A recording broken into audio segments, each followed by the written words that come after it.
can't expect Boris Johnson to be treated like the person who was actually in charge of the COVID-19 inquiry.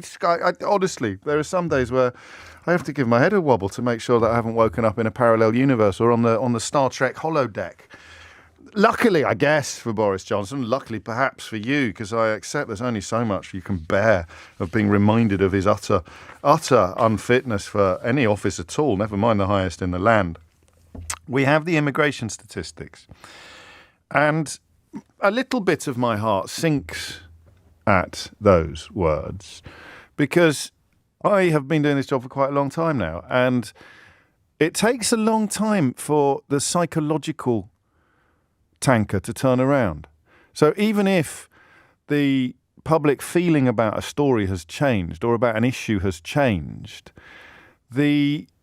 for me, the psychology that I attach to that story, the feelings actually that it engenders in me stay the same. So despite the fact that it contributed in large part to this program becoming so successful, I didn't technically enjoy my duels and jousts with racists back in the day. The clips that, apart perhaps from the ones about which law it actually was that Brexit voters were looking forward to not having to obey anymore.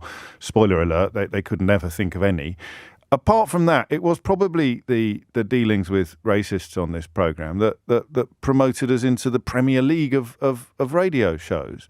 But I didn't enjoy it for two reasons. Number one, it's like looking into the abyss.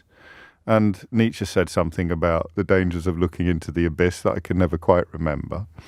And number two, I don't think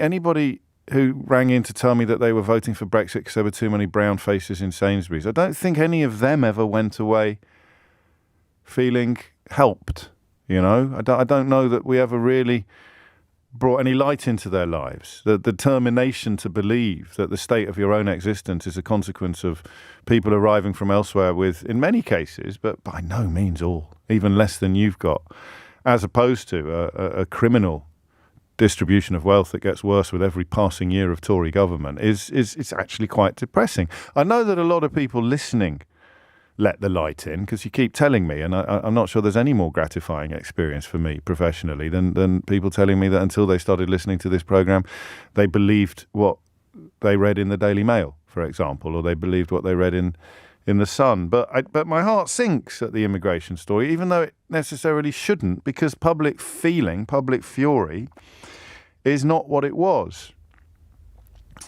And I know that because of the polling.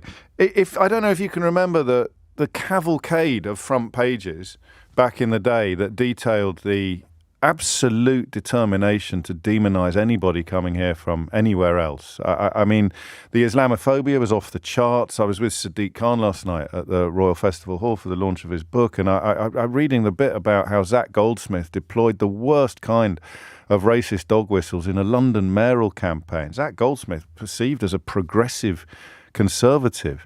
And no, this will sound odd, and I may be indulging in a little bit of white privilege, and I appreciate the small boats rhetoric and the refugee rhetoric remains rancid, but things have got a lot better since 2016 in the context of people like Farage trying to turn you against Romanians or Poles.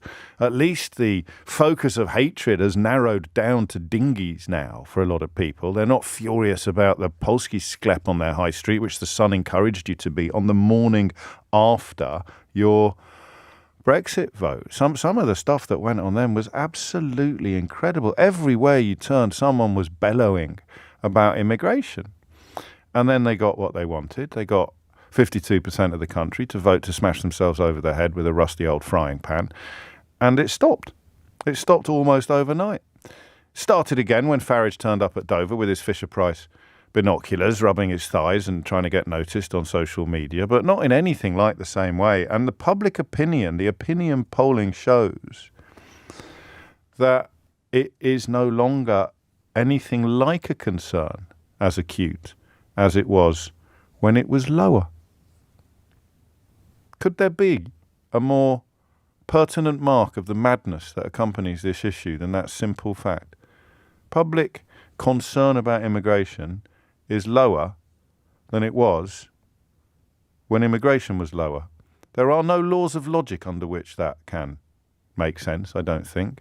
The idea that immigration is higher than it has ever been, but public concern about immigration is considerably lower than it was back in 2016 when people texting me, "We're out, get over it," were voting to smash themselves over the head with a rusty old frying pan. It's quite incredible, isn't it?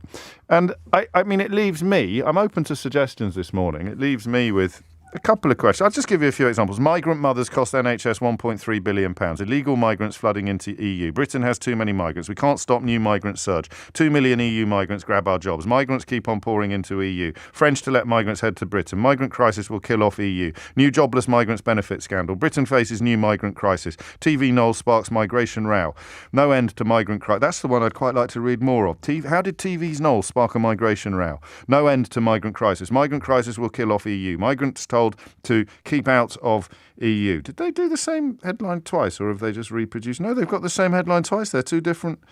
No, they can't have done. Anyway, migrants told keep out of EU. Kick out foreign crooks. We can't stop migrants. EU opens door to 79 million from Turkey. Britain faces migrant chaos. Migrants will pay more for NHS. Britain's 1.5 million hidden migrants. Soaring cost of teaching migrant children. Migrants cost Britain £17 billion a year. Britain's 1.5 million hidden migrants. That's the Express. Daily Mail, ready for this? Migrants channel stroll to asylum Britain. Britain's broken borders. PM, why we must not take 3,000 migrant children. Exodus, 3 million UK workers are now foreign. Europe, the real crisis. 1 million more migrants are on their way. How Blair cynically let in 2 million migrants. What a waste. Migrant Mr. Big. The great migrant con. We're stuffed. Anarchy near the UK. Pull the other one, Dave. Surrender on illegal migrants. National handout service. Poll chancers. Jungle warfare. Great migrant swindle. Brits not fair. Crushing verdict on open door migration. Deadly cost of our open borders. 1.6 million migrants from the EU settled in Britain. Betrayal of white pupils. Warning on UK Muslim ghettos. Migrants smuggled to UK for just £100. Osborne's 3 million migrant bombshell. Migrant workers blow to Cameron. I've just done that from memory.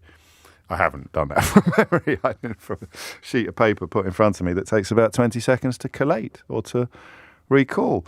And then it was almost as if the fuel pump was switched off. The gas was turned down. Because suddenly, with the exceptions of one-trick ponies like Farage and a couple of others, suddenly you weren't being urged to hate your Polish next-door neighbour or to dream of the day when there'd be fewer brown faces behind the tills in Sainsbury's. And it has sort of gone away.